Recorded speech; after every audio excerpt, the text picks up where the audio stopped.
Tonight on The Sullivans, Grace instinctively blames the new woman at the hotel for Tom's drunkenness.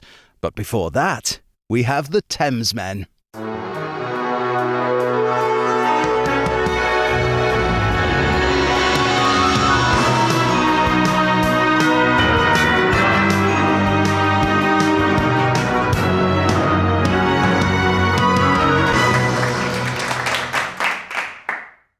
Aha! Oh, George. Hello, how you doing? Oh, good. We're finally back.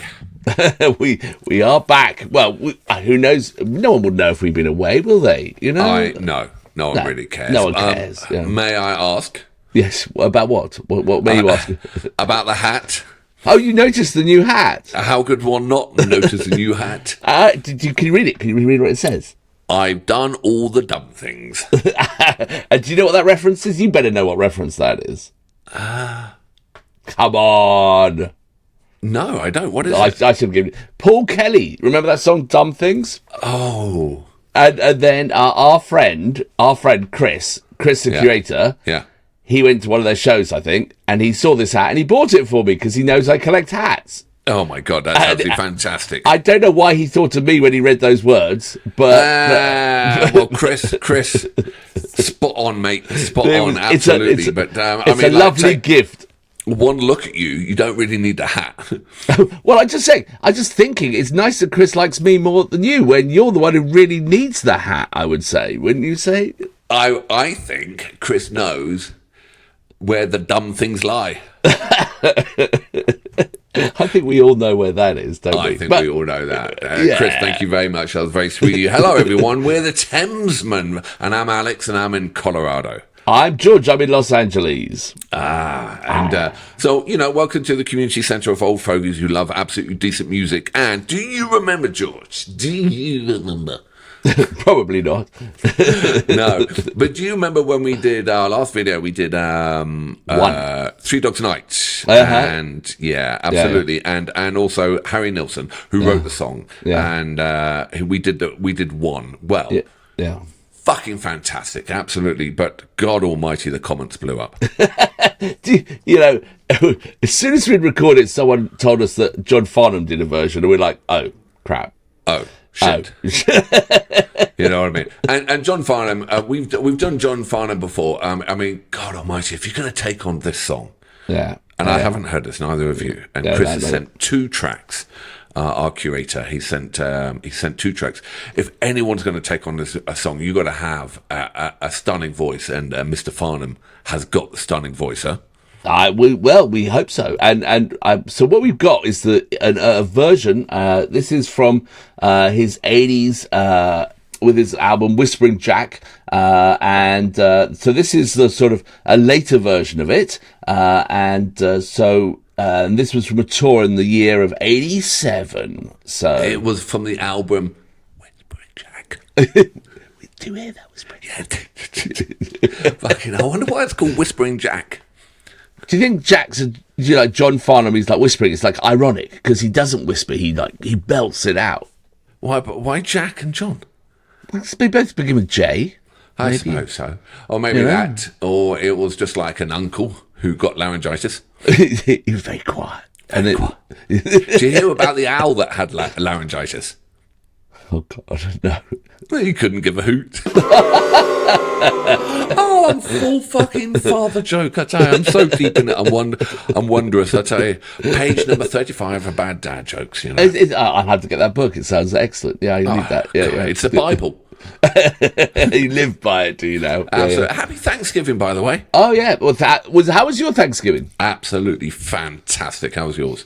Oh, great. So for anyone, probably Australians who were tuning in for John Farnham, you don't have Thanksgiving and you miss out. It's the best holiday of the year. It really is fantastic. It's, every year, a couple of days off. Fantastic. We had our family here, but one of our kids is missing. He's currently living out in the wilderness, and he has to haul a sled with all his food. Oh, and really? He's living in igloos. Okay, and he has to build an wow. igloo. Anyway, so he's gone. He's up in the wilderness. Yeah. So we've got a foreign exchange student. Now, he's a lovely child. He's wonderful. He's taken my son's bedroom, and he's from Taiwan. Okay. And have I told you about this? Yeah, briefly, not a lot though. I know. Well, he's I'm not having a go at him. Absolutely, he's a really nice kid. Anyway, he's got a Taiwanese name, and he named himself an American name. And you could have picked, I don't know, anything. You could have picked Fireblade, Willow, Ash, Sword, or whatever. Yeah, something cool. Derek. He's named himself Derek, and I'm not having a go at him. He just doesn't understand that anyone who's called Derek. I'm not having to go at you either. I just think of all the names you could have. Of all the names you could have picked, you know what I mean? Like, Lord Munger or, Lord Sword. He picked Derek. Yeah. So on Thanksgiving yesterday, the kids went, or the other day, he went skiing with the boys. And, my boys can ski now. They really ski. Yeah. Oh, poor old Derek. He went up. And was this his first time? Second time. But everything went well. Apparently, but the boys said they've never seen anyone tomahawk like Derek down a hill. And when I picked him up, he looked shocked. He'd lost a glove, and he was bruised and battered. So the Thanksgiving meal after that, after Derek tomahawk down the hill, our Taiwanese exchange student, he was very subdued at the meal. How long's he out with you? He's up. He's amazing. He's here to learn English, and then he goes through 6 host families, and he leaves tomorrow. And poor, it must be tough, tough doing that. But it's been great for my kids, and it's been great for him. And they're a similar age, and then also he's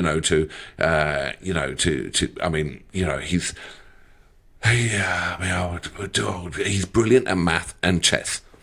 And he's like, that's not weird. That one. That's not a cultural stereotype at all. No, absolutely not. It's How a weird, uncanny coincidence. Unbelievable. So our math genius tomahawks yesterday, quite dramatically, and even all the teams were like going, "Ooh," So, wow. Anyway, well, that was our Thanksgiving. I love for those. Thanksgiving is just a big excuse to have a big meal, have some friends over, and I had like 12. I cooked for 12 people here, and we had a £20 turkey, and I barbecued it, and we may have eaten and drunk too much, but it was fun. It was really fun. So. Well, that's why we've been off air, really, hasn't it? Cooking and cleaning and stuff. Anyway. Anyway. And people go, get on with it, you two. Shut up. Stop talking. They always say that. Get on with it. And there's some guy, God bless him, I always give him thumbs up. He always says, straight to the music, and he puts a link in there, so he cuts us all out. I put, if you look at the notes down below, I've been adding all the chapter headings. It's a new skill I've learned. I know. So if you want, you could just jump around wherever you like. You took the poor bastard's job away from him. I did. I thought I'd steal his thunder. That would be absolutely. Dear. All right. Anyway, let's cut the crap and let's get on to the first track. Whispering Jack. 87, and the song is called One, as we know. So, are you ready? Yes, I am. Oh, finally. 3, 2, 1, go.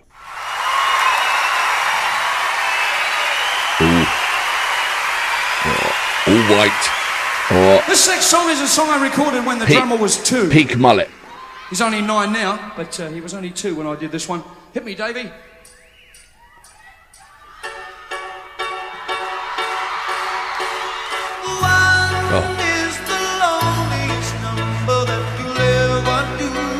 God, straight away. True to be as bad as one. It's the loneliest number, so it's the number one.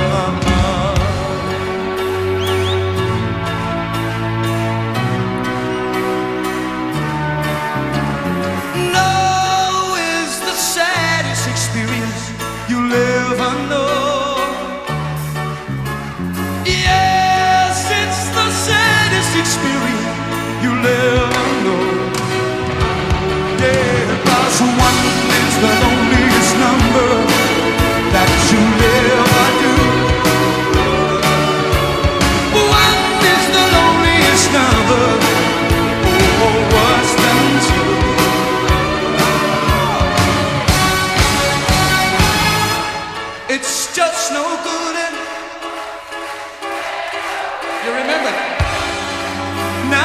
spend my time making rhyme yesterday.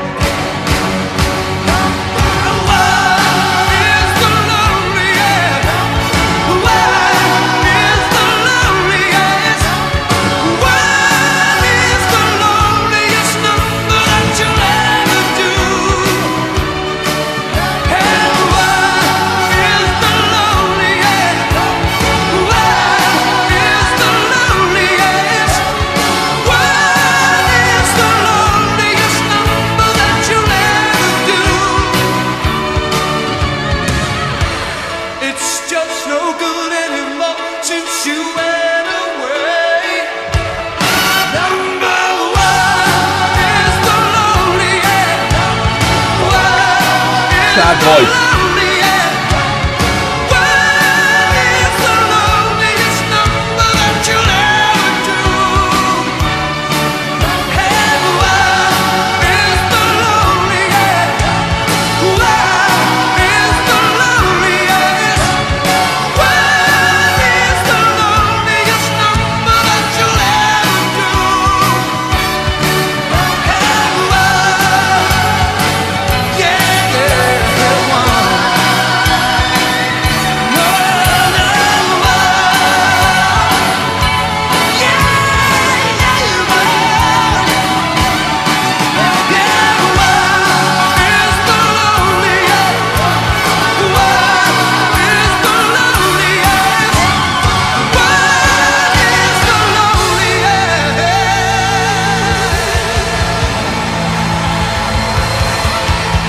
Wow, fantastic. Fuck.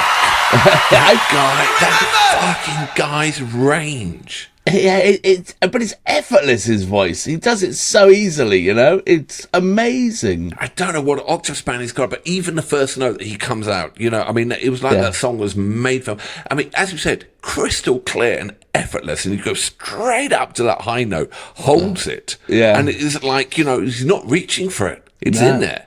And what a great band he had as well. I mean, that was the production of that tour must have been spectacular. It sounded great. And that was 87.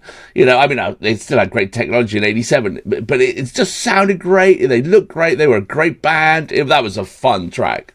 Probably really didn't make any money that tour because the budget on hairspray would have been. I mean, I tell you, when everyone was getting sponsored ready by Truehold, by when they were all getting dressed and whatever, getting their hair done, pandas were dying. You know what I mean? You'd have to walk around with a gas mask on just so you could breathe. That tour single-handedly blew the ozone layer, and you know, it's taking years to recover. But no, John Farnham. Fuck. I know they call him the voice, but that underestimates him. That really does. I don't know what else they can say, but I mean, it's unnatural. Great. Unnatural. Yeah, no, exactly. I mean, that's why he's had such a successful career doing what he does. I mean, but again, I think one of the things we've said in the past is that a great song can be performed by multiple different people and still be a great song. You know, so now we've seen three versions of this. We saw the Nielsen, we saw the Three Dog Night, and John Farnham. All of them in their own right stand on their own, and they're just like great songwriting allows it to have people to do their version and make it their own and still be fantastic and not feel, you know, and I think that was a really good example of that, I think. Yeah. For well said. Yeah, because it's such a different version with the horns and you know, I love the backing singers. Oh yeah, no, that was great, and a bit of horns. Got to have some horns and stuff. Got to have horns. Got to have the horns. Got to have horns. All right. So we're going to go back in the Wayback Machine, aren't we? Isn't that so smashy and nicey? Why are we going way back? Why?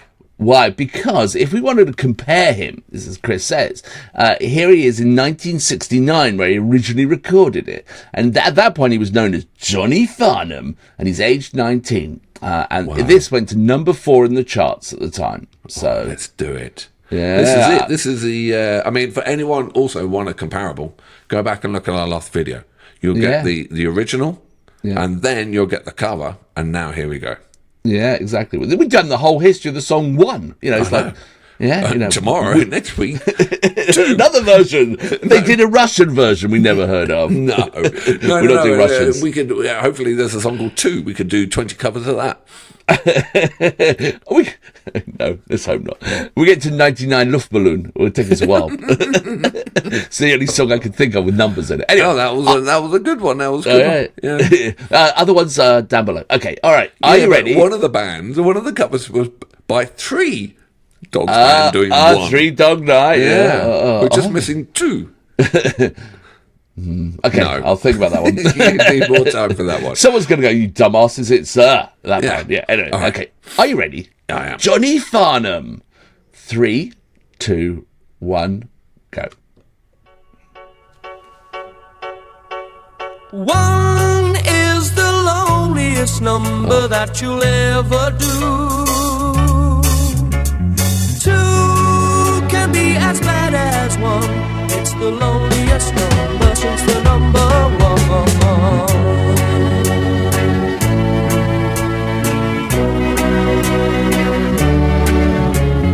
No is the saddest experience you'll ever know.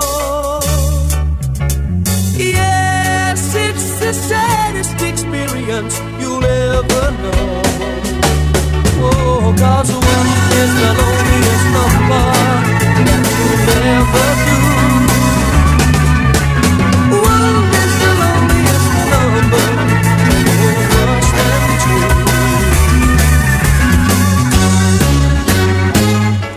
2. It's just no good anymore since you went away. Now I spend my time making rhymes of yesterday.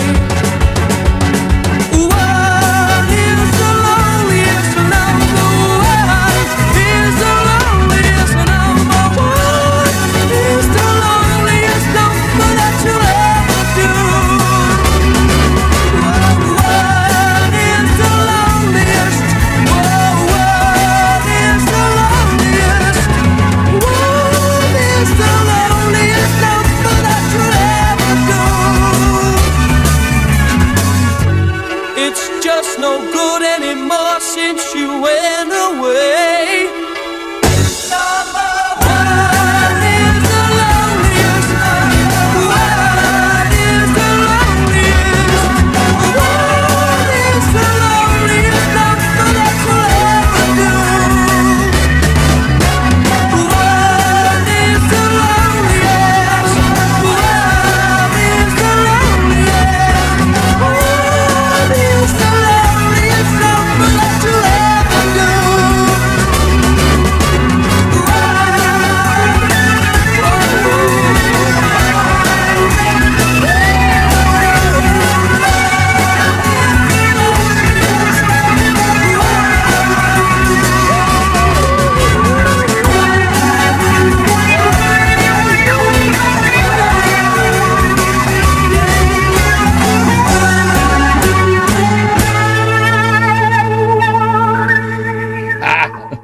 Wow, there was some stark differences on that. Yeah, I think, amazing. A 19-year-old doing that, amazing. And, it's always that sort of TV studio kind of setup thing. I liked his 87 version way better. I thought his voice was way more interesting in 87. He'd kind of grown into it, I think, and I've matured got a thought on that one. Apart from the Captain Haddock coat he stole from Tintin. Yeah. And the junior bugger grips.